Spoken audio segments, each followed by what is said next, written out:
या कलकत्ता में या बड़े शहरों में। अगर वही माँ किसी और छोटे शहर में है या किसी गांव में है तो माँ का रुतबा तो नहीं बदला, उसको वही सब चीज़ें देखनी है।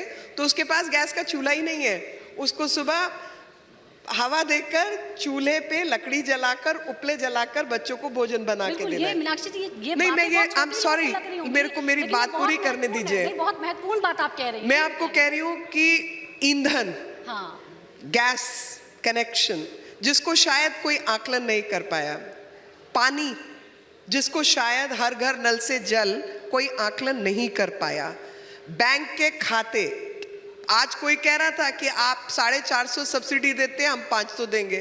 भैया 450 हम तो दे रहे हैं, आपके टाइम पे तो गैस ही नहीं मिलती थी, गैस ही नहीं मिलती थी। सांसद की और मिनिस्टर के चिट्ठी पे साइन चाहिए होते थे गैस कनेक्शन लेने के लिए, टेलीफोन कनेक्शन लेने के लिए, तो क्या ही बात करोगे। तो जो सड़क, प्रॉपर्टी में हिस्सेदारी कि वो प्रधानमंत्री आवास योजना में घर ही नाम कर दिया, लखपति बेटी पैदा हुई कि बेटी 18 की हुई तो कुछ लाख रुपया उसके खाते में, उसके हाथ में आ गया। ये सब टॉयलेट्स, मेंस्ट्रुअल साइकिल, सबको पता है कि वो माहवारी है, उसको कुछ ज़रूरत है लेकिन उसको कोई रिकग्निशन नहीं है। सैनिटरी पैड्स कम दाम पे उसको उपलब्ध कराना, ये सब चीज़ें करने से आपने और digital payments, UPI, phone banking, आपने उस महिला को एक राजनीतिक सशक्त शब्द में इस्तेमाल नहीं करना चाहती, लेकिन राजनीतिक शक्ति बना दिया कि अब उसको बेसिक मिल गया तो वो अब राजनीति की बात कर सकती है। इससे पहले तो वो रोजमर्रा की लड़ाई में फंसी हुई थी, राजनीति कहाँ सोचेगी।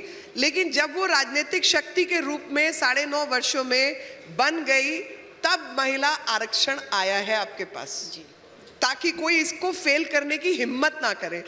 जब वो फेल करने की हिम्मत करेगा, खड़ा होकर इसके विरोध में बोलेगा, तो वो पूरी महिला शक्ति उसके विरोध में वोट डाल के आएगी। इसलिए ये लिपस्टिक बाज कहने वाले, परकटी कहने वाले, टंचमाल कहने वाले, आइटम कहने वाले, ये लोग भी इसके पक्ष में खड़े हैं।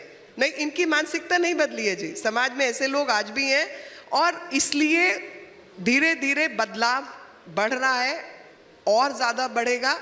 लोगों के मन में थोड़ी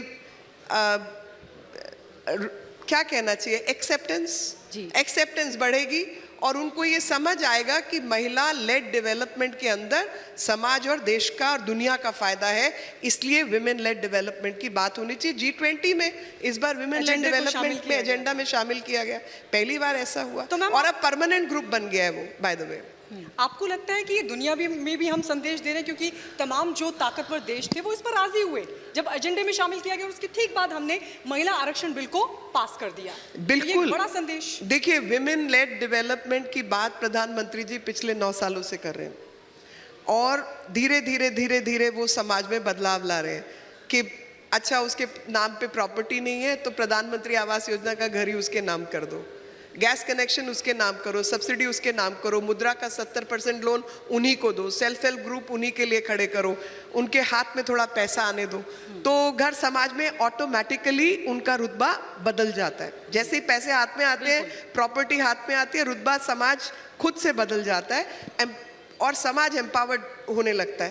तो G20 का एक बहुत बड़ी जो जीत मैं कहूँगी वो ये थी कि विमेन लेड डेवलपमेंट को महत्ता दी गई।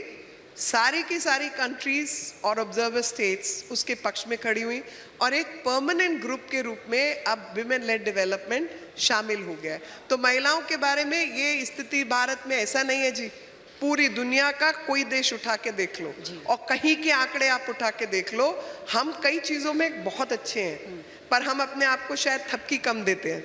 मैम, मेरा अगला सवाल G20 से ही जुड़ा है, क्योंकि आपने उसके लिए बहुत काम किया और कैसे उसके ज़रिए विश्व पटल तक भारत की संस्कृति को, विरासत को, उसकी परंपरा को पहुंचाया जाए।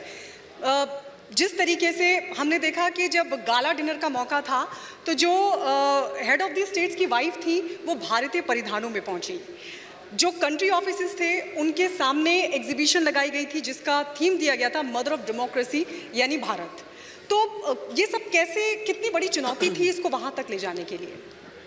देखिए, सबसे पहली बात मुझे लगता है चुनौती जो है, जो कंपटीशन होता है या जो कॉन्फ्लिक्ट होता है, वो अपने से ही होता है। क्या हम कॉन्फिडेंट हैं अपने विचार के बारे में? क्या हम अपने बारे में काफ़ी जानते हैं?